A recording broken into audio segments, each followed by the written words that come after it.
Hello and welcome to another Fresh Off the Stalls. If you haven't quite figured out what I've been to see this evening, then it's probably an issue of my camera, which I really hope it isn't. Otherwise, if you've not already guessed, I've been to see Shakespeare in Love, and I've given myself a shakeover. Ha ha ha ha! Like makeover, but Shakespeare shaker.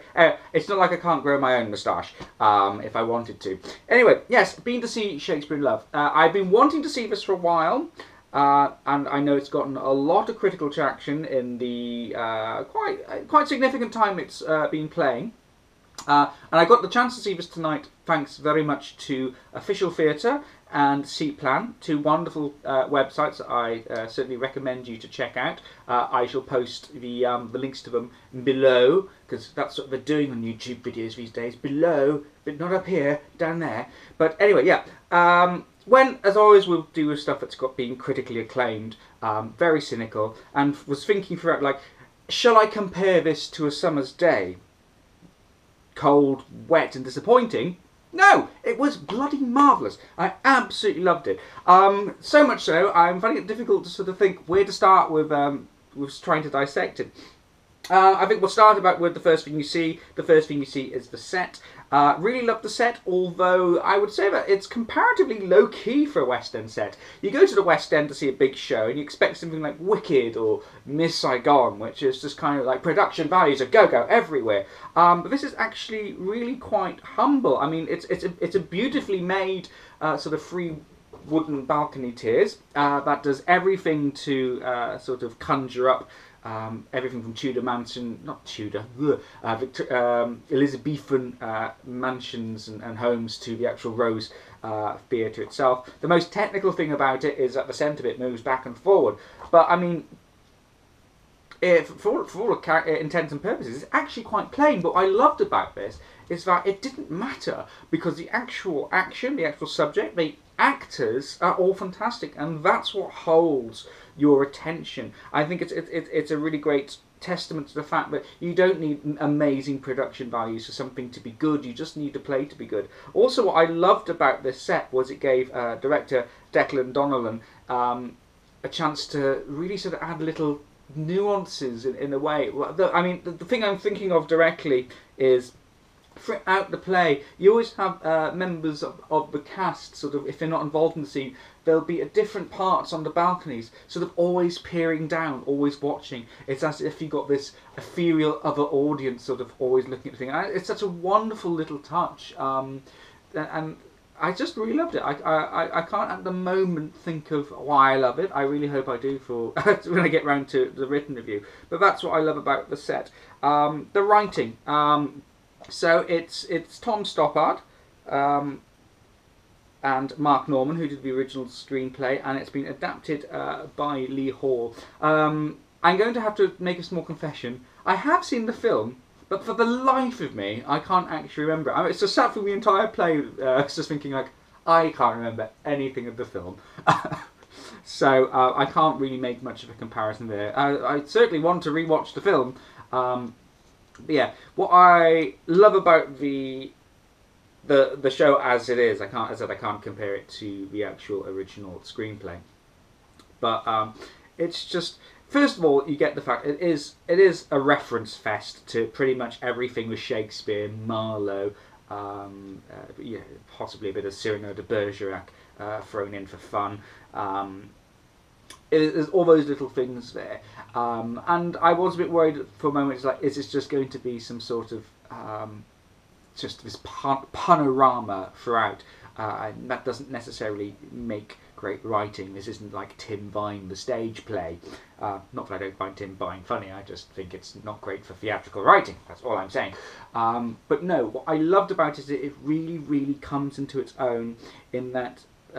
You know, from the original screenplay and the adaptation, it really finds its own voice to rise to sort of the standards of Shakespeare. It's got this sort of, it has this wonderful romance and its own lyricism. It's not anything that's very, very derivative or sort of very second rate to what it's trying to achieve. It's got this wonderful pace, this wonderful meter, and these wonderful words that come through, as well as using plenty of Shakespeare. I think as an adaptation it was very well paced as well. I mean, to the fact that this thing is 2 hours and 40 minutes long, including interval. I got out the theatre and thought, like, it's what time? I can't believe that. You know, it's almost it's 150% times the length of the actual film. From, you know, just assuming that it is about 90 minutes. But yeah, it just kept me captivated. Some wonderful moments. Real great. You know, it sets up pace. It sets up narrative. It moves itself on with its own language and finds its own voice and instead of just, like, I suppose, very lovingly sending up Shakespeare. And that's what I really, really loved about it. I got quite emotional, to be honest. This blending of the wonderful text of Romeo and Juliet with a wonderful text of itself. As far as the theme's concerned, I mean, I personally like the fact that even though the love story varies very much between Shakespeare and Viola, I love the little knowing things as well, like the fact that, you know, there's a much more sort of fluid sexuality to Shakespeare in kind of like in his friendship with Marlowe, the fact that he, you know, ends up snogging boys on stage. Woo! Sorry. And that's probably just me reading into things a bit too much, and also the fact that, you know, I'm very aware of things like the arguments about lots of the sonnets that Shakespeare wrote were actually for young boys he was having affairs with, and all that sort of contentious historical academic bump. But it was, yeah, great. Let's just go on to the cast. This is what I think. I hate when I go to see something I really love and doing these videos, because I'm just like, it's amazing, I can't think. Which is absolutely true of this. Cast I absolutely love. I mean, Orlando James as William Shakespeare is fantastic. And also is Eve Ponsonby as Viola. What I loved both about them, apart from the fact that it's fizzing chemistry and sexuality between the two of them on stage, which I think they really revel in to create this high romance from it.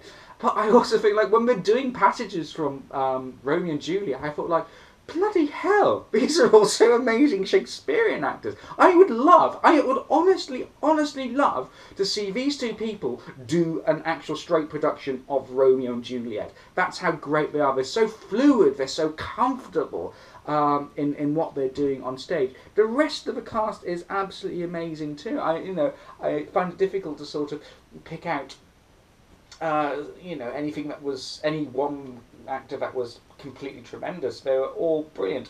Really, really loved the live period music that they put in as well. Songs, sort of musical sequences, especially as they do actually have a proper countertenor, which was great. And just it brings a whole life to the show as well, and also variety, and it sounds brilliant.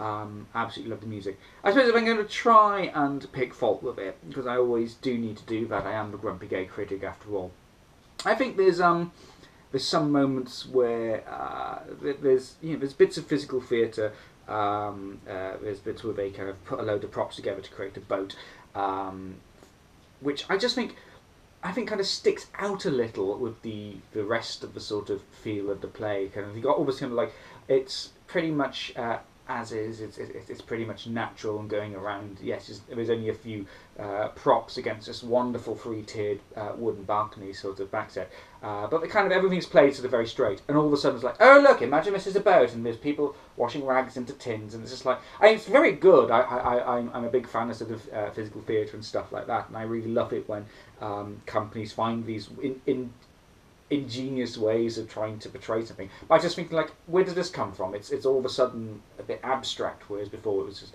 very very natural. I mean, that's the only thing I can really say. It's only in a few moments. It's not something that crops up all too often. Oh, and also, like, I'm gonna be really grumpy. Like, I hate animals on stage, because it comes out and everyone goes, oh my grief, it's a dog! Yes, it's a dog. Whoop-de-doo. Let's just get back to the actual actors and the actual material. Everything about the actors and the material in this is so much better than the ruddy dog. But that's just me being ridiculous. So yeah, I'm really looking forward to writing this up because I just think I'm going to have fun writing it up because I just had real fun going to see this show. I'm not going to keep you much longer because I've already prattled on for about 10 minutes. I know it's not one of the most obvious things to see in the West End, but seriously, believe the hype with this one. It's absolutely fantastic, and I'm so glad I've gotten to see it. Thanks again, Official Theatre and Seat Plan. Do I get paid? No, I don't get paid. I really wish I did, but I don't. Do go and see it. If you're really stuck for anything to do in the West End, you can't go wrong with this. This is a surefire a bet as anything else. So signing off from Fresh Off the Stalls with one final shakeover and say that thou must seeth this. I think I'll just leave it at that. Good night.